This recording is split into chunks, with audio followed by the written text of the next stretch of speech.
রাসূলের অপমানে না কাঁদে যদি তোর মন, তুই মুসলিম নই মুনাফিক রাসূলের দুশমন। ঠিক কিনা?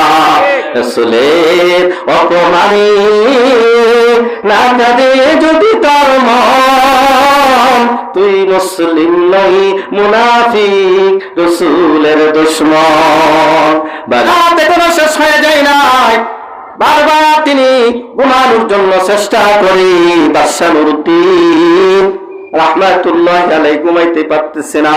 কারণ রাসূল বড় কষ্টের মধ্যে আছি, কি জানি বড় কষ্টের মধ্যে আছি, কিভাবে রাসূলের সাথে রাসূলের দুশমনরা বেয়াদবি করে যাচ্ছে, এই চিন্তা, এই পেরেশান। এইভাবে রাত্র শেষ করলেন, ফজরের নামাজ আদায় করলেন। ফজরের নামাজ আদায় করে ওই যে আল্লাহর ওলি জালালউদ্দিন, উনি একজন আল্লাহর ওলি, উনি বড় আলেম, উনি আল্লাহ ওয়ালা, উনার কাছে পরামর্শ করলেন, আমি যে এরকম স্বপ্ন দেখলাম, আল্লাহ রাসূল কষ্টের মধ্যে আছে, আল্লাহ রাসূলের সাথে বেয়াদবি করা হচ্ছে, আমি এখন কি করতে পারি? জালালউদ্দিন মুরসিদি রাহমাতুল্লাহ আলাইহি পরামর্শ দিলেন, তুমি এখনো এখানে বসে আছো, মায়া নবী কষ্ট হয়, তুমি এখনো বসে আছো। ও বাদশা নুরউদ্দিন, নবী কষ্টের মধ্যে থাকবে, আর বাদশা নুরউদ্দিন পর্দায় বসে থাকবে, পারে? কথা বলেন, পারে? আমাদের নবীকে গালি দেবে আর আমরা বসে থাকবো, চুপ থাকবো, তা হতেই পারে না। কথা বলেন, ঠিক না বেঠে? বাদশা নুরউদ্দিন রাহমাতুল্লাহি আলাইহি দেরি না কইরা বাগদাদ থেকে তার সৈন্যবাহিনী নিয়া 16,000 সৈন্যবাহিনী নিয়া বাগদাদ থেকে মদিনায় চলে যায়। বাদশা নুরউদ্দিন রাহমাতুল্লাহি আলাইহি বাগদাদ থেকে মদিনায় চলে যায়। মদিনায় যাইয়া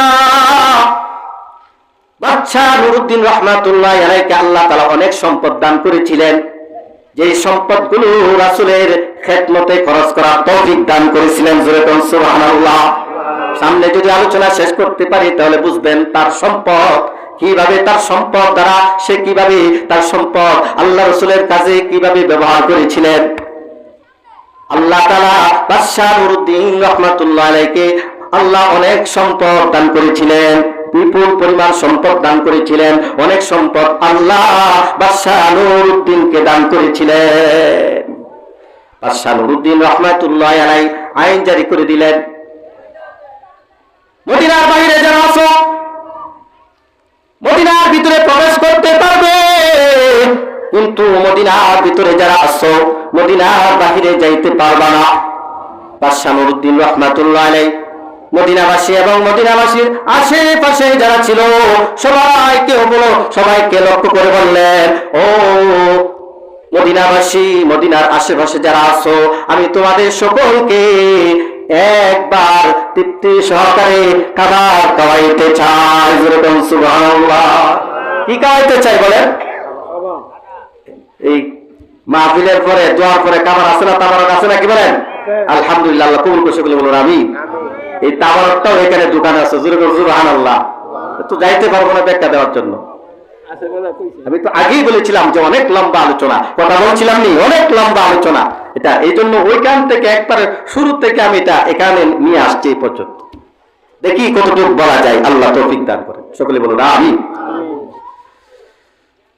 বাদশা নুরউদ্দিন রাহমাতুল্লাহি আলাইহি মদিনাবাসী এবং মদিনার আশেপাশে যারা ছিল সবাইকে লক্ষ্য করে বললেন, তোমরা সবাই আমার দাওয়াত গ্রহণ করবা, কেউ আমার দাওয়াত থেকে বঞ্চিত থাকবা না, কেউ আমার দাওয়াত থেকে বঞ্চিত থাকবা না।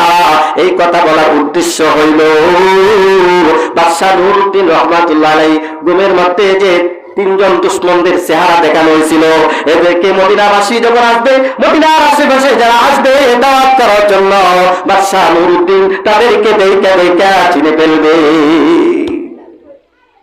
এবার বাদশা নুরউদ্দিন রাহমাতুল্লাহি আলাইহি কয়েক হাজার বেড়া, দুম্বা, উট জবাই করে তিনি দাওয়াত চালু করে দিলেন, জোরে কোন সুবহানাল্লাহ। দাওয়াত চালু করে দিয়েছেন, খালি খাইতেছে, মদিনাবাসী আসতেছে, খাইতেছে, এইভাবে খাইতেছে।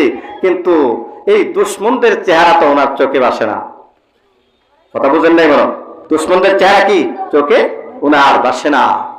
মদিনাবাসীরা বলে, হুজুর আপনার দাওয়াতে সকলে গ্রহণ করেছেন, মদিনার এমন কেউ নাই যা আপনার দাওয়াত গ্রহণ করে নাই।